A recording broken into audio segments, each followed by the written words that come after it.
এই তরকারি যদি আপনার ওয়াইফ পাক করে আপনি খাবেন। মিষ্টি কুমড়া এমন একটা তরকারি যে আপনি ঝোল কম থাকলে অনেকগুলি ভাত খাওয়া যান নিজে খাই।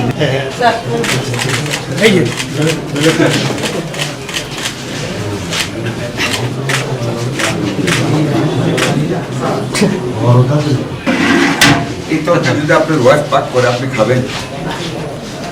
খাবেন। আমাদের সত্যি কথা বলেন, আমি খাইতাম না, আপনি খাবেন? জবাব দেন, আপনি কথা বলবেন তো।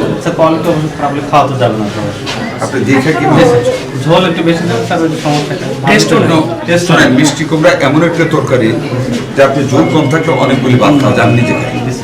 আমি খাই অভ্যস্ত। এটা আর একটু ঝোল কমাইলে আপনার ডাইল আছে রোগীর জন্য, আরেকটা তরকারি আছে, তিনটা তরকারি দিয়ে একজন রুগী আদা সের তেলে ভাত খেতে পারে। এত ভাত খেতে এমনি মরে যাবে, এত ভাত আজকাল মানুষ খায় না।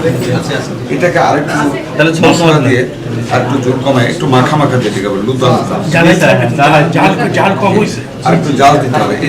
আমি এখানে একটা বাথরুম দেখেছি যেটা মানুষ ব্যবহারের যোগ্য না, আমি ডাইরেক্টরকে বলেছি আমি অ্যাগেন এটা দেখতে চাই না। আগামীকাল সন্ধ্যার পূর্বে পুরো বাথরুম পরিষ্কার করার জন্য নির্দেশ দিয়েছি। কী দিয়ে পরিষ্কার করবে ওইটাও আমি বলেছি এবং আমাকে ছবি পাঠাইতে বলেছি। আজকের ছবি আমি তুলে নিয়েছি, কালকের ছবি উনি আমাকে পাঠাবেন আফটার ক্লিনলিনেস।